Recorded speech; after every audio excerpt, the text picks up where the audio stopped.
Assalamualaikum warahmatullahi wabarakatuh. Saya Abdul Latif Huria. Saya berasal dari kampus STMIK Triguna Dharma, Medan. Saya memiliki tugas keamanan jaringan komputer, yaitu menjelaskan tentang OSI layer dan TCP/IP layer. Baiklah, saya akan memulainya saja, yaitu yang pertama kita akan menjelaskan tentang OSI layer. OSI layer itu merupakan kependekan dari Open System Interaction. Open System Interaction ini adalah model referensi yang mana terciptanya dalam bentuk kerangka konseptual. Bahkan, sekarang ini ia telah menjadi suatu standar koneksi untuk sebuah komputer. Selain itu, ia diciptakan juga untuk memenuhi tujuan tertentu. Tujuan tersebut adalah supaya model OSI menjadi rujukan bagi setiap vendor atau developer, sehingga software dan produk yang mereka buat mempunyai sifat interpolate. Hal itu berarti pengguna tak harus melakukan upaya khusus dan mereka bisa melakukan kerjasama dengan sistem atau produk lain.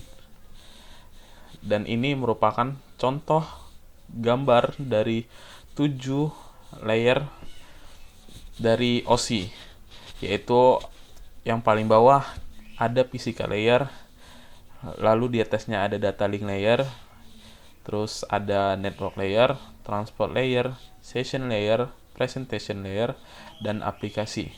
Oke, mari kita mengetahui apa fungsi-fungsi dari tiap OSI layer tersebut.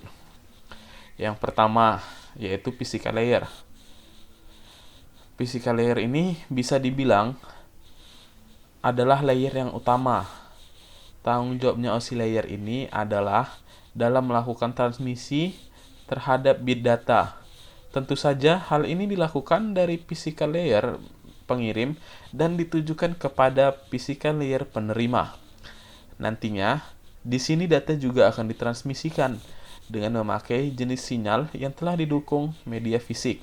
Katakanlah seperti kabel, tegangan listrik, frekuensi radio, atau bisa juga infrared dan cahaya biasa. Baiklah, kita selanjutnya yang kedua, yaitu data link layer. Data link layer dalam urutan OSI juga memiliki tanggung jawab dalam hal membungkus bit hingga membentuk data frame.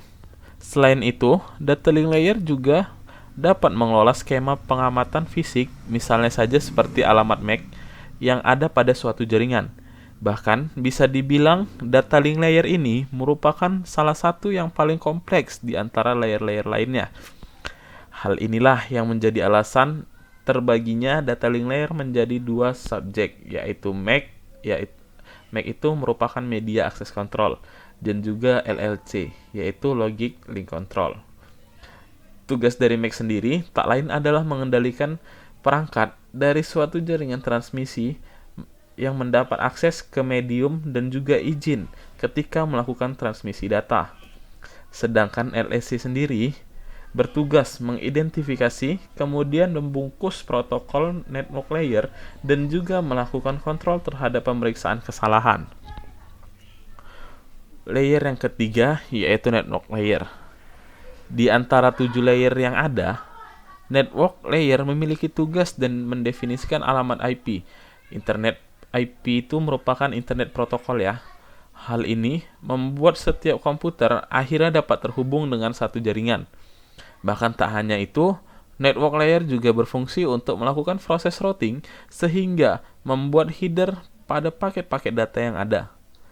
Selanjutnya yaitu yang keempat, transport layer.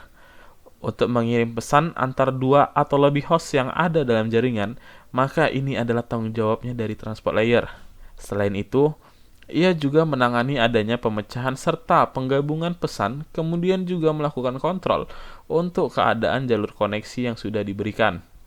Selanjutnya, session layer. Tanggung jawab dari session layer ini adalah mengendalikan session, koneksi, dialog, dan juga mengelola bahkan dapat pula memutus koneksi dari komputer agar bisa membentuk sesi komunikasi. maka digunakanlah sirkuit virtual yang dibuat oleh lapisan OSI yang bernama transport layer. Yang keenam, presentation layer. Melakukan definisi terhadap sintaks yang dipakai oleh host jaringan dalam berkomunikasi merupakan tugas dari presentation layer ini. OSI layer nomor 6 ini juga bertanggung jawab melakukan enkripsi dan juga deskripsi info serta data hingga kemudian bisa dipakai di lapisan aplikasi. Yang ketujuh, application layer. Berbicara tentang penyedia interface antar protokol jaringan pada aplikasi sebelumnya sudah ada di komputer, maka ini merupakan tugas application layer. Ia juga merupakan lapisan paling atas dari OSI layer dan kerap memberikan layanan yang begitu dibutuhkan oleh aplikasi. Jadi, untuk perurutan dari OSI layer ini biasanya memang diwajibkan untuk dari yang paling bawah, yaitu physical layer, nanti kemudian dia data link, dan yang terakhir itu nanti application layer. Yang selanjutnya kita akan membahas tentang cara kerja OSI layer. Cara kerjanya itu nanti application layer mengirim data ke komputer lain. Lalu yang kedua, presentation layer melakukan konversi email menjadi format jaringan. Yang ketiga, session layer membentuk sesi perjalanan data sampai proses pengiriman selesai dilaksanakan. Yang keempat, transport layer. Pengirim memecah data dan dikumpulkan lagi di transport layer penerima. Yang kelima, network layer membutuhkan sebuah alamat dan menuntun data sampai ke tujuan. Yang keenam, data link layer kemudian membentuk data menjadi frame dan juga alamat fisik. Yang ketujuh, physical layer akan dikirim lewat medium jaringan ke lapisan transport penerima. Lalu setelah itu, alur berbalik dari physical layer ke application layer pada komputer penerima.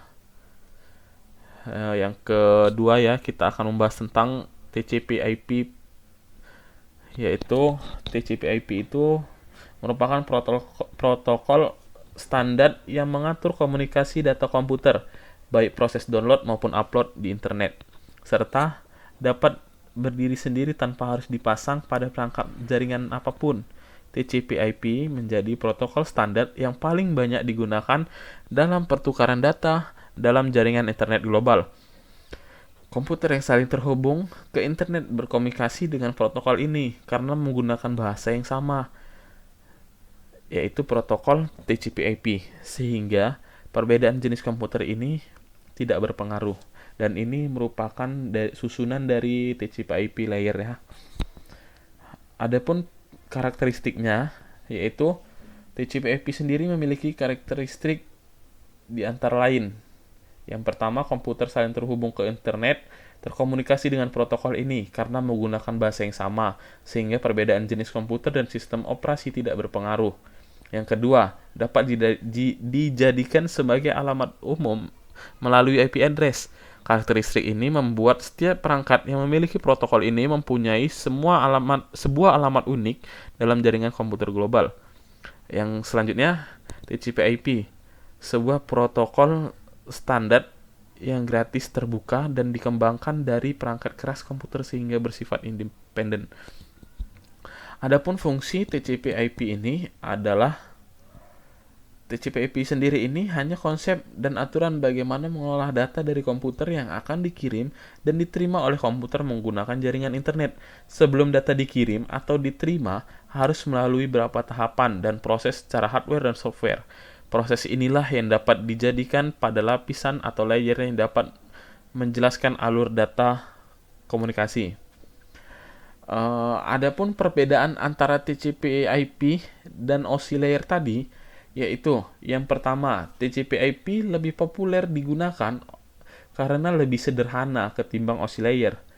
Lalu teknologi yang sebagian digunakan oleh kita sehari-hari untuk mengakses internet itu lebih banyak menggunakan TCP/IP, bukan OSI. Lalu yang kedua, dalam OSI layer terdapat 3 layer, yang berkaitan dengan aplikasi. Sedangkan dalam TCP/IP